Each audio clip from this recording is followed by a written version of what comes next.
I'm not sure how to change the background, but let's go with it. We are here with a Sunday sermon edition of the Average Podcast, doing the live stream here, live from the kitchen. We got our coffee ready to go.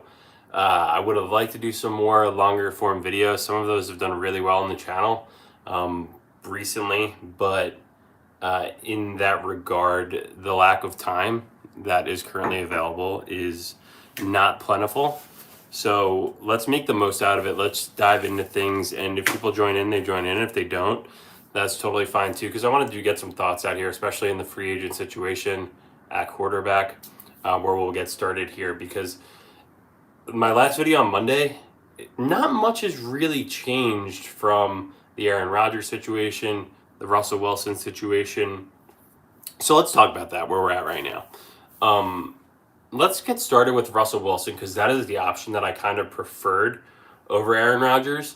And then we'll touch on Aaron Rodgers. But getting started with Russell Wilson, where we're at right now with that is that he was around all weekend in New Jersey, hanging out with the Giants, in the building, and then last night he left without a deal done. Which is a little bit concerning, because I would have liked to see something happen over this weekend, because now he can, go visit other places. Like when it's like catching a fish and then letting it go, right? Like after you held it on in the boat for a little bit, I don't know why that they would let him go without having a deal done and not having a proper thing in place.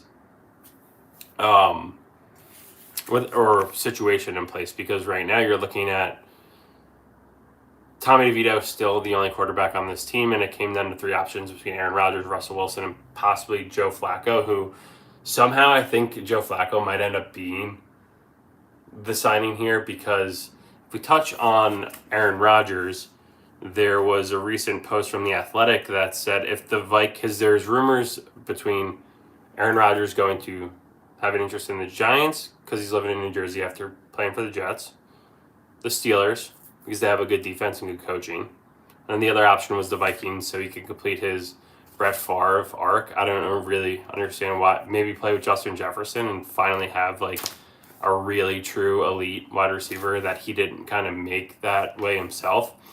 So The Athletic posted last night saying that if the Vikings cease to be an option for Rodgers, it is possible he will turn down both the Steelers and the Giants and instead opt for retirement.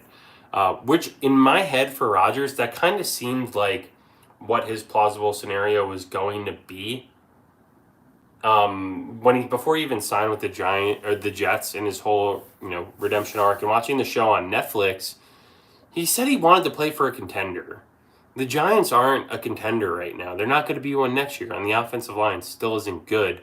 So what does that mean for a 41-year-old Aaron Rodgers who's going to get his ass kicked? Is that worth some? Would you rather just retire and start living your life and progress into life after football? Or would you rather come to the Giants after what you just did to the Jets and maybe not be good again, and that's it? What's up, Baller Mac 14? How you doing? We're just talking about Aaron Rodgers and possibly going to the Giants, but the situation there is does he want to do that at 41 years old with a bad offensive line? Malik Neighbors is a young budding stud in the league. I'm good, bro. Malik Neighbors is a young budding stud in this league. Not totally there yet. I just don't see it being a good fit for the Giants and for Aaron Rodgers. And what's up, Big Facts? How you doing, bro? And that's what I'm kind of just up in the weeds about. What's up, Nintendo? Original name there.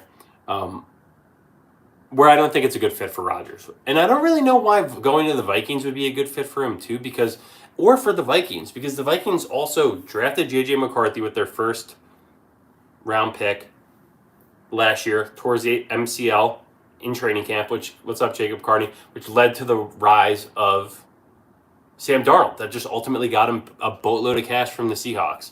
So does it make sense if they still want to move on that progression to sign Aaron Rodgers when they still have McCarthy in their back pocket? The league upside down this year before the draft. Yeah, it's crazy. So I don't know, why it would make sense for him to go to the Vikings. the Steelers probably seem like the best scenario because they always have a consistent good defense. They have good coaching. And then they just traded for DK Metcalf, so that's an option. And then the other guy, was it Pickens? He's pretty damn good too. So I don't know. I would probably lean to the Steelers if I was Aaron Rodgers, because that would be the best defense that Aaron Rodgers has ever had. He's not going to get that with the Giants as they're still figuring things out. So just to transition to like some final thoughts about Russell Wilson and why I'm kind of upset that this deal didn't get done, because now that he's left that building, it's kind of like, what are they going to do? It's going to be hard to get him back. Or maybe if they're like, they already talked long enough, here's the number he said, here's the number the Giants said, they were waiting to hear back from Aaron Rodgers. And if I'm Russell Wilson, I'm not playing fiddle to anyone. I'm not playing second fiddle to Aaron Rodgers. I'm not playing second fiddle to whatever, like even a new draft pick. That's what I like about Russell Wilson is his competition level. He's going to compete. He's done that since he came into the league, right? When the Seahawks originally drafted Russell Wilson, that offseason they had paid Matt Flynn, another Packers backup quarterback, a shitload of money to be the quarterback. And Russell Wilson was a third-round pick and said, I don't care. I like competition. I'll beat his ass out. And he did. And then he's going to be a Ring of Honor guy for the Seahawks forever. Not going to say that obviously would happen with the Giants in any way, shape, or form, but I do think right now Russell Wilson probably gives the Giants their best option to win, as he still has his legs and escapability within the pocket as the Giants' offensive line. It's gotten a little bit better year over year, but 2 years ago was the worst offensive line I think I've ever seen. Last year wasn't great, but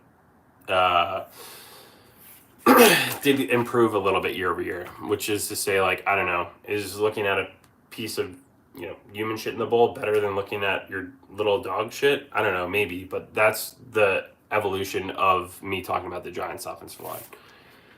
I don't know if that makes sense, but it makes sense in my head as I just said it, so hopefully that wasn't too graphic for some of you guys. And we could go, and if anyone joins in and wants to talk about anything specific about the Giants or free agency in general, happy to go off on it. But just for like my notes, what I had for this one was just going to be diving into some of the free agent options that the Giants did pick up on. So let's just start with Darius Slayton. The Giants brought him back on a 3-year, $36 million deal. And people are bitching in the comments, and people are like, why didn't they just give Saquon that same amount of money instead of giving it to Darius Slayton a year later? And I kind of agree with it, but it's also two different positions. Running back versus... I thought the Giants, big facts, I thought the Giants were getting a little prime for a quarterback. Yeah, I did a video about this the other week, so go check it out. Let me know what you think. And I put a lot of time into it. Didn't really do well views-wise, but I don't really care. If you check it out, let me know what you think, because I kind of make a case for and against Baby Prime. And I'm for it. If you look at his numbers, I didn't watch him play all too much. I know he did get a little cocky before that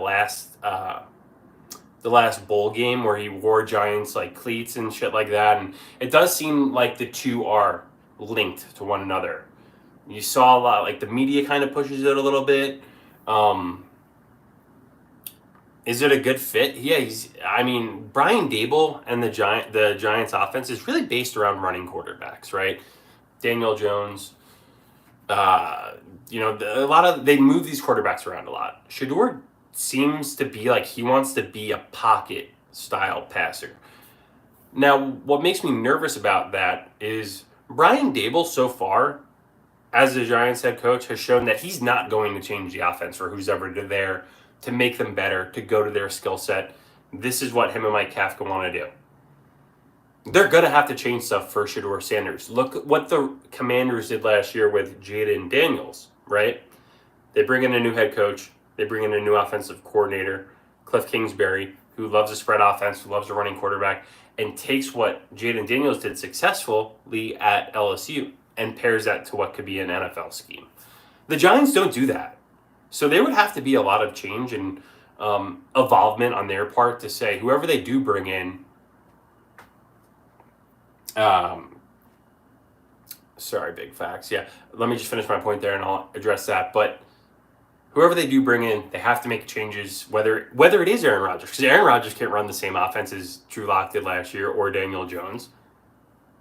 Russell Wilson probably can't take those hits on quarterback powers as he did as well. And to your point about the offensive line, I've spoke about the offensive line till I was blue in the face. The Giants do need an offensive line. The thing with Shedeur Sanders is he had a dog shit offensive line at Colorado, one of the worst in the country, and he was still able to get the ball out quick. Probably helped that he had Travis Hunter there as well. And he's going to get that if he comes to the Giants and they have Malik Neighbors, right? So I like that he's used to playing with the shitty offensive line because that can't be an excuse. And for far too long as a Giants fan, the Giants have used it as the ultimate excuse for not being able to do anything. Listen to WFAN. Every other caller is just like, the offensive line, they got to fix the offensive line. Listen, I've been saying it for years on this channel too. But at some point, they've invested the capital. It's become like, it's not like a draftability thing. It's like a coaching thing, right? Like Evan Neal, top 10 pick. Was he 5 overall? Was he 5 and 7 or 7 and 5? I forget the numbers between him and Thibodeau, which went where. But again, that's 2 top 10 picks. Neither of them are really as good as they should be at this point in their career. And Evan Neal probably is on his way out, right? That was one of the things in my notes that I wrote down. They brought in 2 offensive linemen. James Hudson, who came for a 2-year deal. He's a tackle. He had season-ending surgery back in October. What are my other... It's amazing. Like, this place is an absolute mess, and I came prepared with my notes, and I have no idea where it went already. And there was someone else that they brought in. But again, that's saying that Evan Neal doesn't really have a future on this team. I think if they move him to guard, that's his chance there. But if not, it's kind of over for him. Gabriel said, where to slings. I don't know what that means. But yeah, the offensive line is just always, it's been an excuse for the last number of years. And the thing is, it's not like they haven't invested in it. It's just they invest in the wrong things. So you want to talk about the offensive line? Big facts. I could go off on it. Once the draft is officially up, we will have a clearer picture of the draft. Yeah. Yeah, no, totally. Yeah, but here's the thing. It's like you don't want to solely rely on the draft because these are 19, 20, 21, 22-year-old guys getting their first NFL action. So it would have been better to take on more quality veterans. And, I mean, I guess if we want to touch on a quality veteran that the Giants did sign, we can jump and pivot to talking about safety Javon Holland, who came over from the Miami Dolphins. So this was something that the Giants needed to do. You could see there was a glaring weakness in that secondary after they moved on from Xavier McKinney, who, of course, goes on to have an all-pro year for the Packers. And so for $20 million less, they signed Javon Holland this past week to play safety. Positives, he's young. I think he's like 25 or 26. Still young, could still figure it out. The negatives are injuries. And here's what I like to do. When I speak, when I know people that are really diehard fans of other teams, I like to ask, yeah, big facts for sure, injury prone. I like to ask my friends that are fans of those teams what they think of those guys that have left. And one of my good friends is a diehard Dolphins fan. And he goes, I'm so glad he's gone. I couldn't stand the guy. So I'm like, damn it. And I don't want to rain on our parade because we are happy to get shiny new objects that are cleaner and squeakier than the versions that we've had before, which again was dog shit last year. So I don't want to like rain and poo-poo on the parade because I want them to be good. But again, big facts to your point right there is injury-prone guys that have... The Giants, they draft guys that are injury-prone. Now we're going to pay guys money that might have an injury-prone past. And I think that was also the thing that I kind of missed out about between Paulson and Debo as well, who the Giants signed to be a starting cornerback from the Saints for a 3-year, $54 million deal. I didn't realize that he was hurt last year, and I think he broke his femur or something. Like, a femur is I'm pretty sure the femur is the hardest bone in your body, and it's like similar to concrete, so it's really hard to break. And that's a pretty significant injury that you might not really always heal up and come back from, especially if you're a cornerback who has to use. Oh, what's up, my man, Party O'Shea in the comments.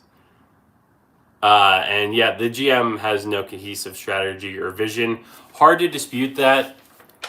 I mean, right now, how you're coming into the season right now, and the only quarterback right now on the roster is Tommy DeVito. And I do think it's going to end up being like it's going to be Joe Flacco, and then they might do something wonky this draft. If Shador and Cam Ward are gone, what are they going to do? Are they going to take Jackson Dart at 3 and say we wanted a quarterback? Because that's what the Giants have done in the past. Go back to Daniel Jones' pick. They say, we could have had him at the end of the first round or second round. We'll take him at 6 because we want our guy. And that's what John Mara does. I'm a Dolphins fan. I grew up in Miami and still reside in Miami. And Flacco, with the crying emoji faces. I mean, big facts. You probably saw local games more. You probably saw Javon Holland more than most other Giants fans play just by turning on the TV on Fox on a Sunday. And Flacco, Flacco, I don't know at this point. I can't believe he's still around. It's like guys like Flacco's, he just won't die. Jimmy G, another one who's still out there. Is Andy Dalton still around as well? Like, I feel like these are just random guys that are still on teams. Get a beast at 3 and come back into the first and get Dart. I think that's a great scenario. We did talk about that on one video, right? Best player available at 3. Say if Ward and Shador go 1 and 2, you're at 3, you're sitting there. Abdul Carter from Penn State, if you watched any of those games last season, absolute certifiable stud. There's really no question marks of if he's going to be good at the next level when you watch someone dominate so highly and so consistently in college. And then the other one is obviously Travis Hunter. Again, the guy is a football player. He was born to play football. Again, no kind of question marks. Is he going to suck? Like, he's a tremendous athlete. Play both sides of the ball. No one really does that in college. And he won the Heisman. So they don't just give that out to someone who isn't. Well, I mean, I guess you can't always use the Heisman as a barometer for success at the next level. But yeah, Abdul Carter's an absolute stud.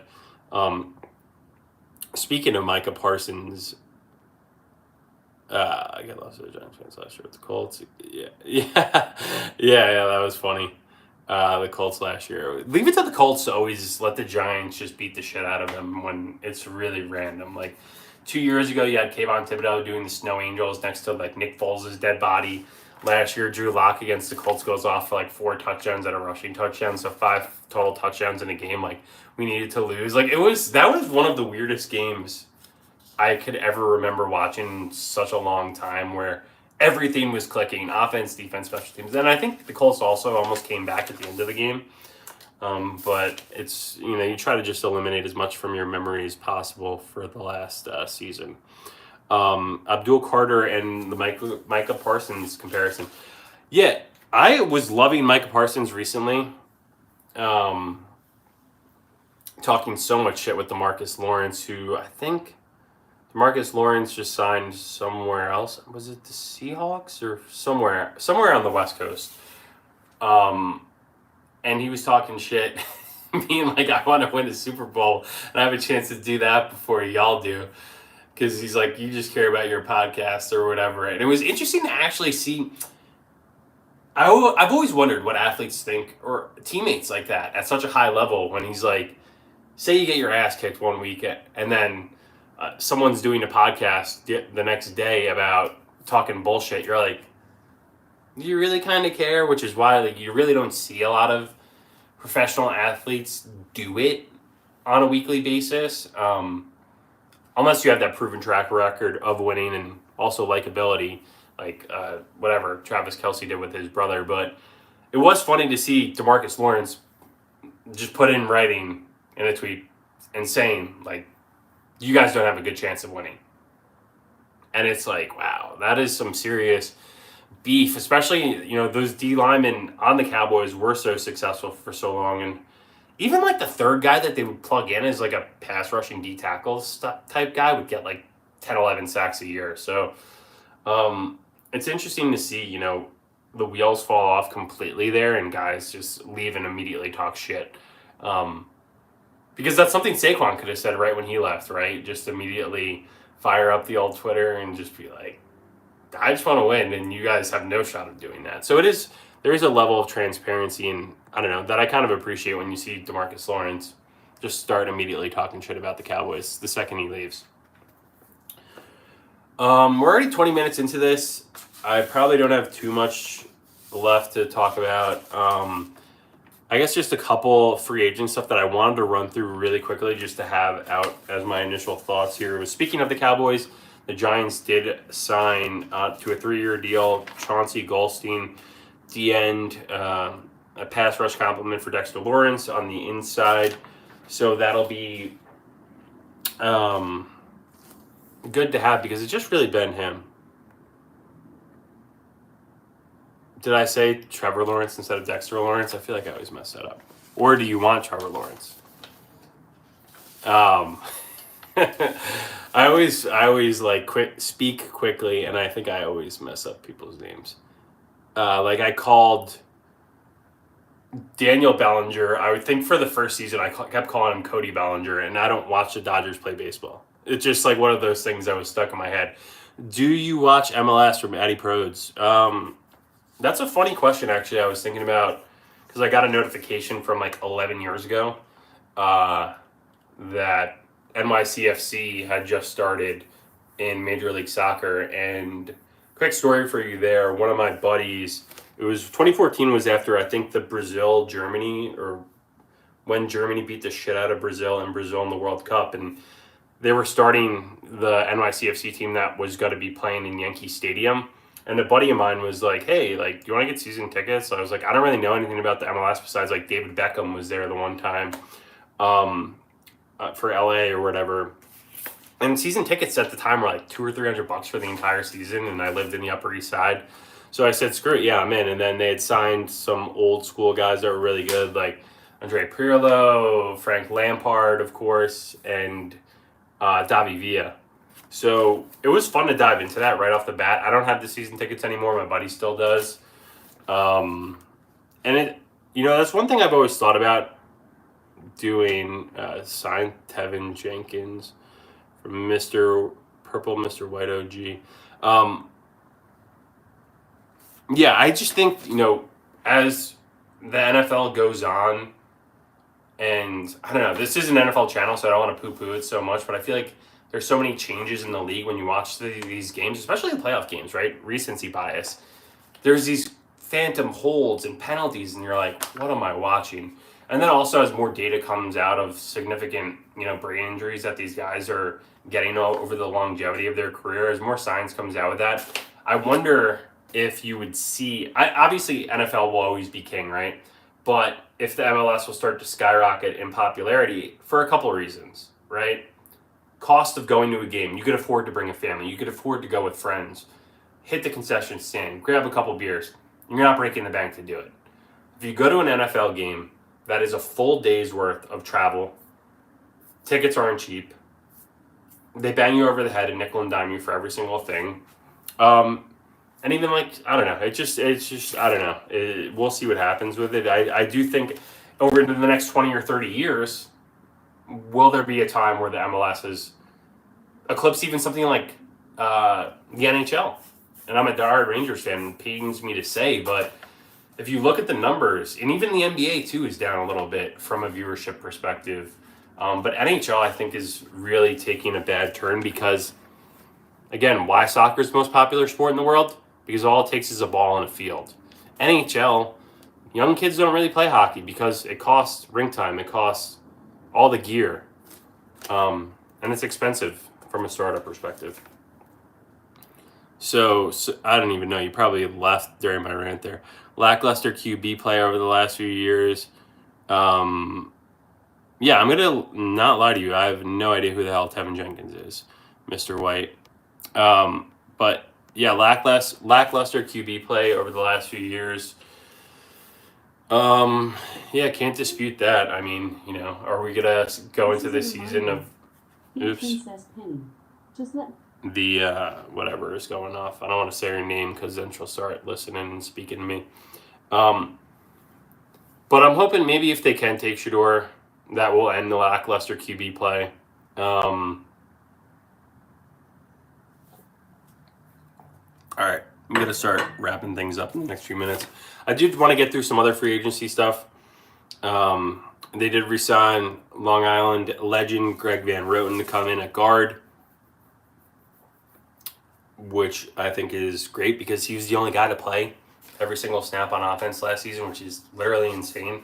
But also, again, ties back to the injuries and injuries piling up. And they want to add another game. The NFLPA is kind of a joke if they allow that. I know they want money, but, I mean, at what cost? Like, these guys can't even get through a full season. One guy played every snap on offense. And he's a 35-year-old guard. How are they going to add another game? I mean, these are all, like, backups that we signed that I had on this list. We already spoke about Javon Holland. Greg Van Roten played for the Toronto Argonauts in the CFL. Yes, he did. Yeah, Long Island legend, Chaminade guy, UPenn guy. And by all metrics, pretty cool, nice guy from everything that I've heard. So it's good to see someone, not too far off from my age, still just absolutely able to play at a high level or decently high level in the NFL. And because it's like he's 35, but then you get a guy like John Michael who's 24 and plays 8, 9, 10 games a year before he's hurt and checked out. Like, I don't know.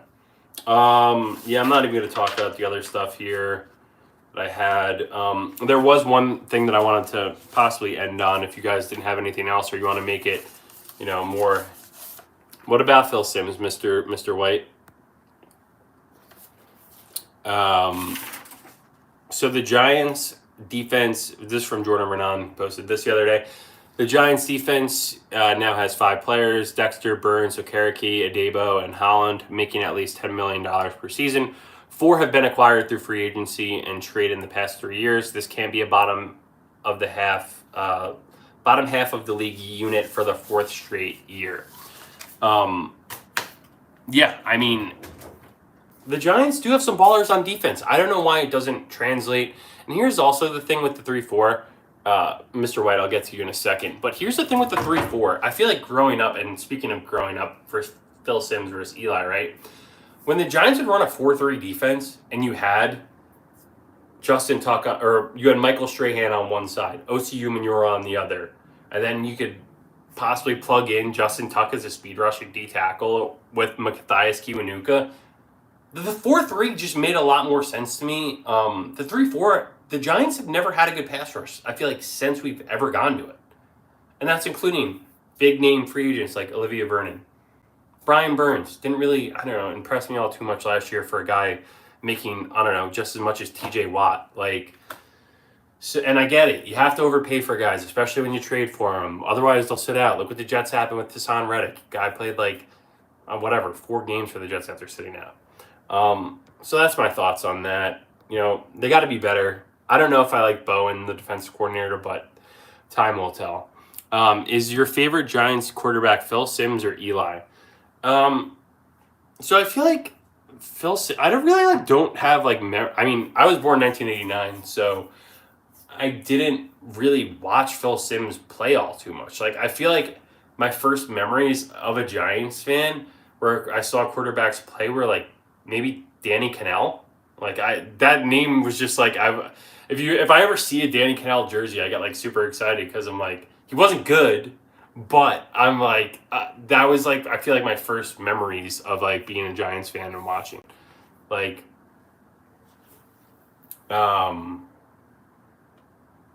When did Phil Simms' last season happen? I gotta look that up.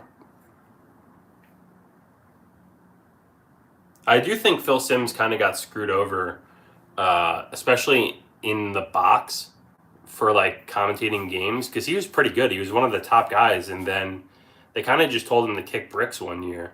And then he was just out of it. Like, you guys might even be too young to even remember that. Like, Phil Simms would call every single game.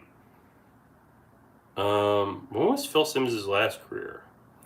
Phil Simms' last career, he went 11-5 in 1993. Yeah, dude. Michael Strahan, all-time favorite Giant. Just to conclude the conversation on Phil Simms versus Eli, I got to watch Eli Manning play in the prime of, like, one of the funnest times of my life, right? Freshman year of college, he wins a Super Bowl. Unbelievable party. Half my best friends in college were all Patriots fans. Getting to, like, watch their tears was amazing. And then after college, first year after college, still a fun time because you could start working and you have a little bit more money, but you're still an idiot. So that was a great time too. Phil Simms, that was a great. I'm glad you even asked, Mr. White, because I would have. It's good to see you, like, with concrete evidence that Phil Simms' last season as a Giant was in 1993, and he did finish 11-5. So yeah, I would have been 4 years old. And they said you don't start remembering stuff or have any sort of conscious awareness of, like, who you are as a person until you're, like, around then. So I probably heard my dad started cursing at the TV then. Bones, NYG, 89 baby as well. Michael Strahan is my all-time favorite Giant. Bones, I'll never forget the first jersey that I ever got for Christmas one year was a Michael Strahan jersey. And it was probably the best Christmas ever up until that point, you know. Michael Strahan was just such a personality, and that was always the difference between, like, Tiki Barber was always... I loved Tiki Barber growing up, and he was so well-liked. And Michael Strahan, who, like, just had this natural aura and persona to him where Tiki needed to be liked, so he forced it so much.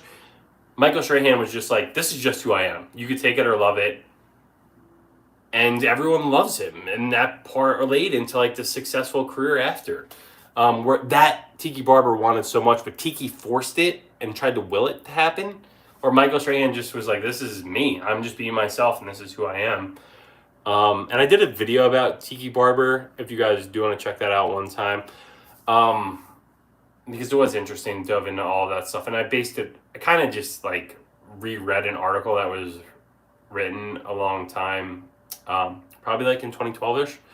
So, or maybe not 2012. It might have been like 2008 or 2009.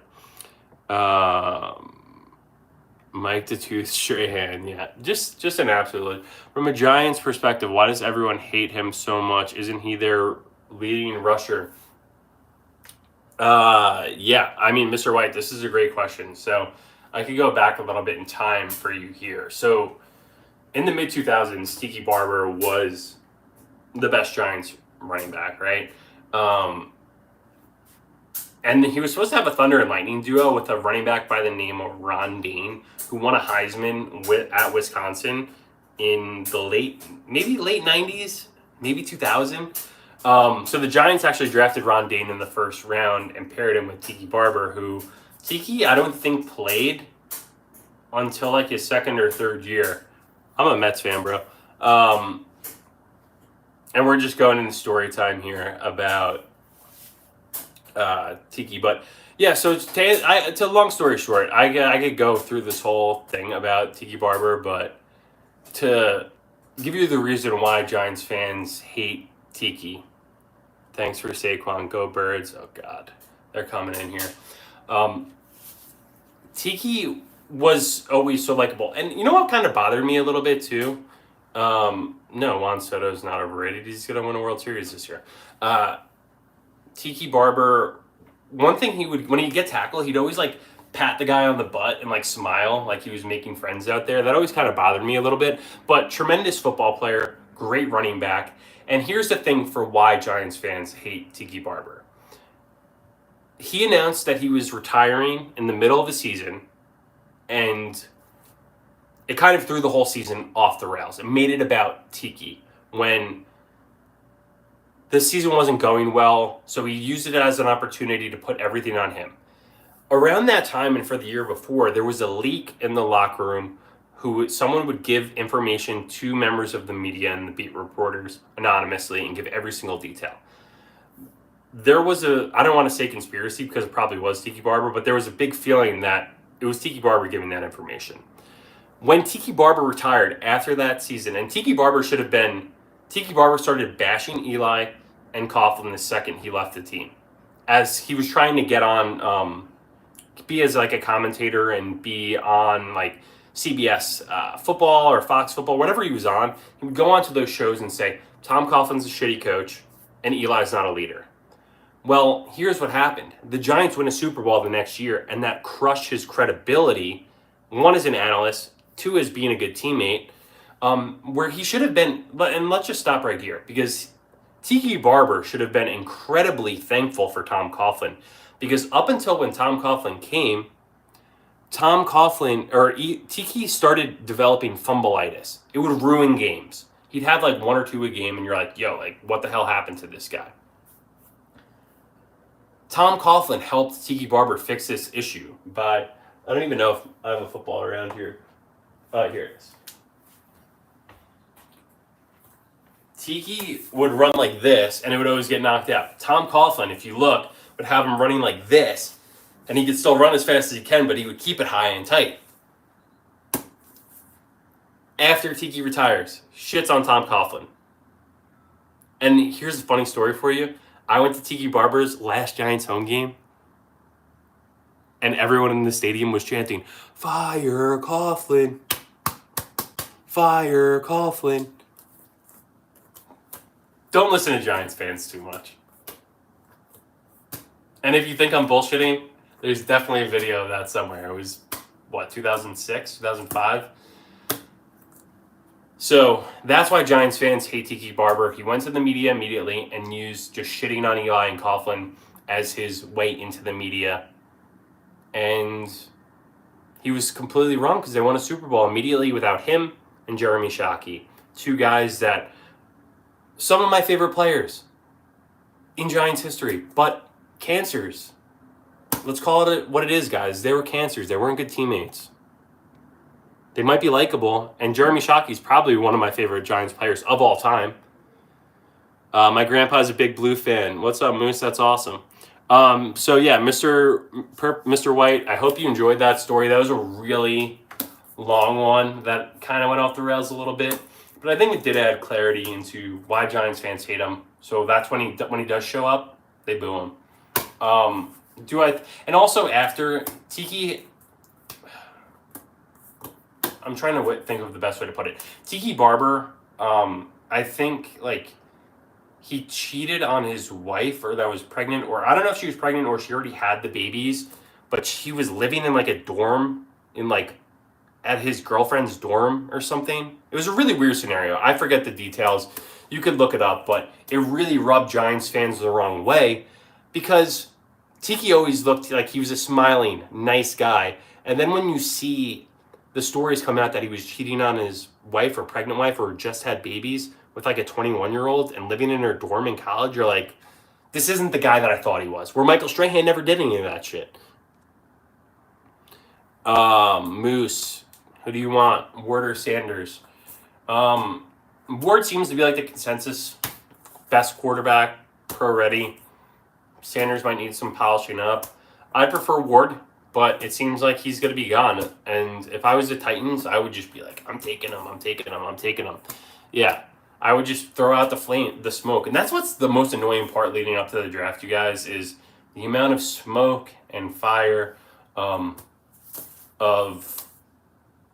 smoke, really. Sometimes there's not a fire, right? And they just want to say, we're going to take Ward. But that's what I would do if I were the Titans. I would dangle that I'm taking a quarterback every single day and see if someone wants to give you a package for it if that's not who you want. No, I would love Abdul Carter. For the Giants, 100%. Quick story for you with Abdul Carter. So one of my, above average brothers, he had to relocate for work and was in like Pennsylvania territory. And a lot of Penn State folks around where he was living. So he was very in tune to the games, would watch the games, go to the games. So he kind of turned me on to Abdul Carter and a lot of those other guys on the team, like Ty Warren, Nick Singleton, just by talking to them, like shooting the shit about college football. So once I started watching, I was like, holy shit, this guy 11 is incredible. Like, I don't know how no one could block him. What if the Giants sign Aaron Rodgers? But well, I'm from Philly, so I like the Birds. Well, you got a happier life than your grandpa right now, Moose. And what if the Giants sign Aaron Rodgers? So that's like why, if you sign someone like Russell Wilson or Aaron Rodgers and you take the third overall guy, whether it be Travis Hunter or Abdul Carter, right? Your team's better. And Russell Wilson or Aaron Rodgers, maybe they have one more liter of gallon in the tank, right, that they could use for you. It's not going to be there next year. It's not going to be there 2 years from now. So you still got to find a quarterback for the future. But hey, say if you get Aaron Rodgers, say if you draft Abdul Carter or Travis Hunter and you sign Russell Wilson or Aaron Rodgers, and they both suck next year, and the team sucks because they're probably going to suck anyway, that's fine. You've gotten better players, like, for the long term. Abdul Carter, be around 10 years. Travis Hunter should be around 10 years. That's how you build your core moving forward. So I think best player available. If you think Cam Ward's the best player available, if you think Shedeur Sanders is the best player available, your grandpa's from Staten Island. That's like the last bastion of true New Yorkers is Staten Island. I grew up on Long Island. Staten Island is... There's some crazy people there, dude. Authentic. That's the last place I think real New Yorkers exist. I lived in New York City 7-8 years. No one from New York City is from New York City. They're all transplants from other places. Staten Island, that's real shit. Those are real New Yorkers, and they stay there. Ashton Gene T. Do I think Gene T will go in the top 10? I'd have to look at where. Oops! Oh man, almost just broke the coffee maker. Who would want a running back in the top 10? Is Gene T someone that they want? I always feel like I'm saying his name wrong. Gene T. There was a wrestler back in the day, Marco Jannetty or whatever. Yeah, I mean, yeah, no, I mean, what Gene T did was an incredible feat. A lot of people think, Genty. A lot of people think he should have won the Heisman. I was happy he didn't because my other brother is a huge Coach Prime guy, huge Colorado guy, and he wouldn't shut the hell up about Shedeur Sanders and Travis Hunter before the season started. So I threw a prop bet in on Travis Hunter to win the Heisman. So that was nice to cash in on, but it could have been ruined by Genty.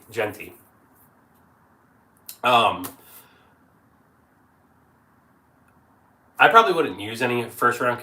You could see these running backs. You don't need a first round pick to be used on a running back. You could find them later. Oh, is Tyrone Tracy Jr. a 5th round pick? You don't have to use a top 10 pick on a running back unless.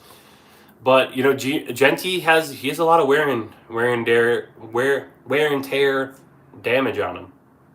Yeah, look what Saquon did. Yeah, Saquon's one of the few. Trent Richardson also went like 3 overall one time, and he was out of the league after like 3 years. So you never know. It's a crapshoot. All right, I got to wrap things up in like the next few minutes here. Was there anything else you guys wanted to touch on? Any questions, feedback?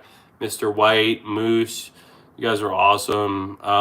Bear, Brawlers just came in and just randomly talk shit about Juan Soto, which was weird.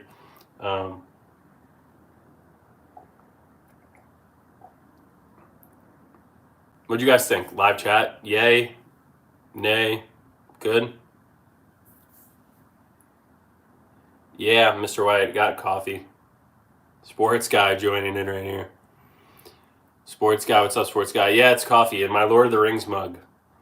Yeah, dude, I got lots of stories. Sometimes I can't tell them in like the long form videos. And I think sometimes it's easier to say over live stream as I'm telling you the story, right? So, and there's a lot of nuances and context of stories too. But yeah, no, I like doing the live chats. They're cool. It's easier to do. Don't have to edit anything. And I got to, get a lot of what I wanted to get out. Yep. I'm from New York. Long Island. Not anymore though, but it's where I'm from. Beautiful place, best pizza, best bagels in the world. That's what I think. That's why I always got to make it out there. Oh, Canada, nice. Do you have a hockey team?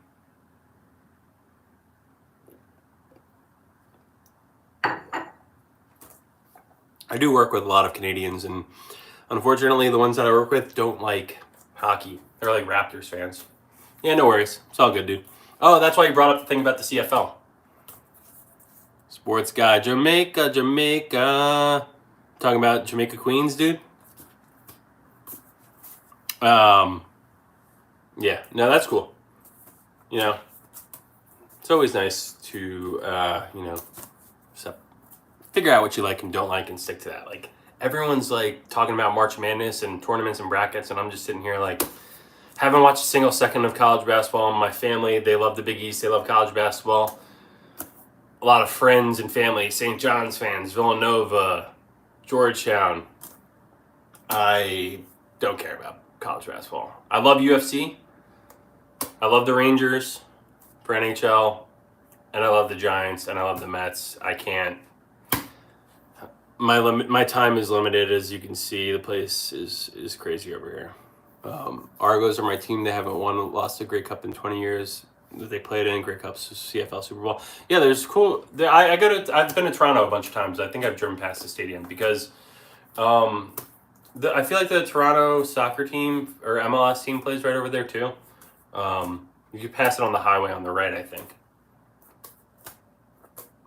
Yeah, I've been there a bunch of times. Or not to the stadium, but yeah. Oh yeah, same field. Cool. Yeah. Yeah, Toronto's a lovely place, man. It's a shame that there's so much stupid politics right now that, like, I don't know. I don't really have an opinion on it all, but I think we're all united as one. You like what you like, and you just treat other people with kindness. So let's end with that. Peace and love. Be nice to someone today. Have a good one, y'all.